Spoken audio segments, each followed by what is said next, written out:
Lectura del Santo Evangelio según San Mateo. Gloria a ti, Señor. En aquel tiempo oyó el tetrarca Herodes lo que se contaba de Jesús y dijo a sus cortesanos: Ese es Juan el Bautista, quien ha resucitado entre los muertos, y por eso las fuerzas milagrosas actúan en él. Es que Herodes había mandado prender a Juan y lo había metido en la cárcel encadenado por motivo de Herodías, mujer de su hermano Filipo, porque Juan le decía que no le era lícito vivir con ella. Quería mandarlo matar, pero tuvo miedo de la gente, que lo tenía por profeta. El día del cumpleaños de Herodes, la hija de Herodías danzó delante de todos y le gustó tanto a Herodes, que juró darle lo que pidiera. Ella, instigada por su madre, le dijo: Dame ahora mismo en una bandeja la cabeza de Juan el Bautista. El rey lo sintió, pero por el juramento y los invitados ordenó que se la dieran, y mandó decapitar a Juan en la cárcel. Trajeron la cabeza en una bandeja, se la entregaron a la joven, y ella se la llevó a su madre. Sus discípulos recogieron el cadáver, lo enterraron y fueron a contárselo a Jesús. Palabra del Señor. Gloria a ti, Señor Jesús. La primera lectura de hoy es una lectura que puede parecer extraña a los ojos de hoy. Es lo que llamaban el jubileo, pero estamos hablando no de los jubileos que se hacen en la Iglesia, que al principio eran solo cada 50 años. Desde 1350 se hacía cada 50 años el jubileo, que era una forma, aquí los jubileos nuestros, los de la Iglesia, de intentar acercar a Dios, a la conversión, a dar todas las facilidades para que la gente se convierta y crezca en santidad. Y a veces funcionan, a veces no. Pero los jubileos del Antiguo Testamento es otra historia. Es cuando empieza el Estado de Israel, el primer Estado de Israel.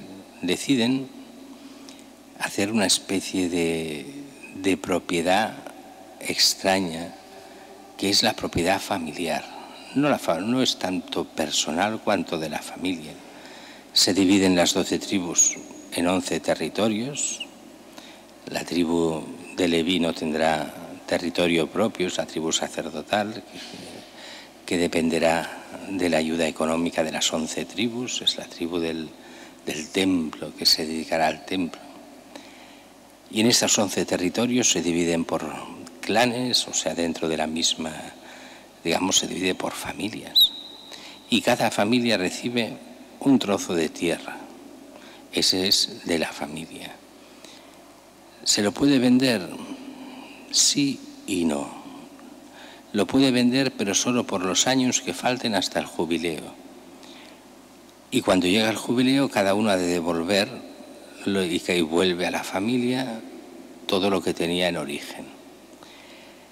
De esta forma, era una forma de impedir la pobreza y de impedir que la gente se quedase sin nada.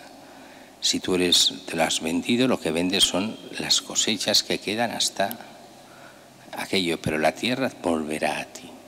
Como es lógico, esto duró poquísimo tiempo, porque en el momento en que fueron invadidos por los extranjeros dijeron: ni hablar de eso, la tierra es nuestra, lo que se compra, lo que se vende, y todo esto desapareció. Pero era como un inicio de lo que sería leyes sociales de protección de las familias, de protección de la propiedad, del no sálvese quien pueda y a ver quién es más rico mejor. Es, bueno, una cosa curiosa que quedó en la historia, pero que ya digo, duró muy poco tiempo, porque en el momento en que fueron invadidos por pueblos extranjeros, esto ya se perdió enseguida, vaya. Pero es ese inicio de lo que es el jubileo, el alegrarse, porque Dios va dando oportunidades. En el fondo sería eso. Dios no quiere que te pierdas, lo que quiere es que te salves. Así que a nivel de propiedad, cada 50 años vuelve todo lo que se ha perdido en esos 50 años a la familia.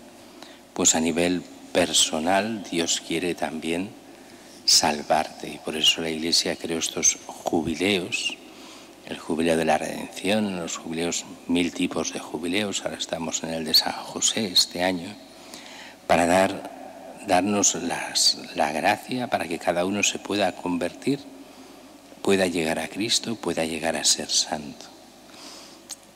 Y el Evangelio de hoy es un Evangelio, bueno, que lo hemos oído tantas y tantas veces. Juan Bautista, el tetrarca Herodes, que oye hablar de Jesús. Herodes era un tipo supersticioso, superficial, un desastre. Tanto que Jesús, viendo su amaneramiento, su forma de ser, de un tipo que se ríe de todo, que no... será de los pocos casos que cuando Jesús le pregunte ni se dignará responderle: oye, que soy el rey, ¿y qué? ¿Y qué que seas el rey? Era un tipo absolutamente despreciable. Y además toda la familia de Herodes, desde Herodes el abuelo, Herodes el grande, hasta él, todo gente realmente desgraciada en todos los sentidos. Y entonces claro, estos desgraciados que no creen en nada, al final se creen cualquier cosa, como pasa en nuestra época igual. Los más desgraciados que dicen que son ateos después creen en las tonterías más... Bueno, pues él cree, oye hablar de Jesús, que este es Juan Bautista, que él lo hizo matar, que le hizo cortar la cabeza, que tuvo la cabeza delante, que se la dio a Herodías. Bueno, el caso es... ¿qué pasó allí? Pues pasa como con el pecado. En el fondo todo esto es una historia de pecado, la historia de Herodes y de Juan Bautista. Juan Bautista, el que anuncia la salvación, y el que hace de profeta, y de profeta en el mejor de los sentidos. ¿Qué es un profeta en sentido cristiano? El que anuncia lo que Dios quiere. No es el que anuncia el futuro, sino el que habla en nombre de Dios. ¿Y qué está diciendo Juan Bautista? Convertíos, el Mesías está cerca. Y convertirse quiere decir del pecado y del pecado concreto. ¿Y qué le dice a Herodes? Que ha de dejar a la que no es su mujer, que es mujer de su hermano. ¿Quién se cree Juan Bautista que es? ¿Cómo se va a meter con el rey? El rey está por encima de todo. Eso, los políticos de hoy están en el mismo nivel, se creen por encima de todo. ¿Quién es el rey? No es nadie. Perdón, ¿quién es el rey? ¿Quién es este para meterse con el rey? Pues lo apresa, lo pone en la cárcel, lo quiere matar, pero no se atreve. Fijaros que un pecado lleva a otro. El pecado primero de la concupiscencia, que le lleva a hacer ver que se casa con la mujer de su hermano. Eso le lleva a que todo el mundo tenga que reconocerlo como si fuese una cosa buena, cuando es el mal. Después, cuando alguien lo critica, lo pones en la cárcel y lo quieres matar, porque claro, tú haces el bien, ¿cómo te pueden criticar que haces el mal? Y al final, todo el mundo, bueno, esto ya lo dicen los historiadores del primer siglo, un hombre aficionado al vino, a las fiestas y las mujeres, pues se enamora de la que sería su hijastra de alguna forma y le ofrece en juramento darle lo que quiera. Y dice que la otra pide, por celos de su madre, la cabeza de Juan Bautista. Este odio hacia la verdad, el odio hacia la fe, el odio a Juan Bautista, como después habrá el odio a Cristo. Muy bien. Y dice que por el juramento y los invitados accede y le hace cortar la cabeza. Es curioso esto del juramento, porque es toda una mentira esto del juramento. Si yo juro algo, ¿qué estoy haciendo? Primero, que sabéis muy bien que Jesús nos dice que no juremos. Decid sí cuando es sí, no cuando es no. Todo lo demás viene del maligno. Pero cuando uno jura está diciendo, en el fondo, que me condene, que Dios me condene si no estoy diciendo la verdad, si no se va a cumplir lo que yo he dicho. En el fondo es ponernos ante nuestra salvación y condenación. Por eso, cuando dice la gente, bueno, es que jurar en falso es decir, Señor, renuncio al cielo y me voy al infierno, porque he puesto a ti por testigo a ti, a Dios, con lo cual te he dejado mal a ti, no puedo salvarme. Esa es la mentalidad del juramento. Pero claro, un juramento solo puede servir para el bien. No puedes jurar ante Dios para hacer el pecado. Es absurdo. Dios solo quiere el bien. ¿Cómo le vas a jurar a Dios a hacer el mal? El hacer el mal jamás obliga. Solo puede obligar el hacer el bien. El hacer el mal es contradictorio con el juramento. Lo que juras a Dios solo puede ser el bien, si no es contradictorio en sí mismo. Pues si juras dar algo a alguien, no te puede pedir hacer el mal. En ese caso has de al revés, has de negarte, aunque hayas jurado, porque el juramento solo lleva al bien, nunca al mal. Pero él no cree en Dios. Jura, pero blasfema. Jura, pero Dios le importa un rábano. Jura, pero lo único que quiere él es quedar bien ante todo, ante los invitados, ante su palabra, no ante Dios, cuando el juramento es ante Dios. Pues bien, hace cortar la cabeza y mata al más grande después de Jesús.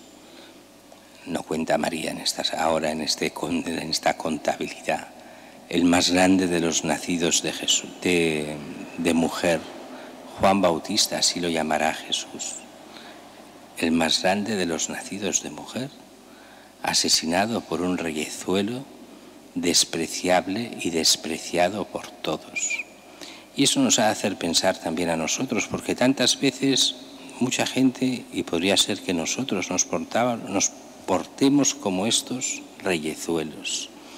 Nos creemos alguien, hacemos lo que nos da la gana, pensamos que podemos hacer lo que queramos, que estamos por encima de los demás, y al final somos despreciados y despreciables.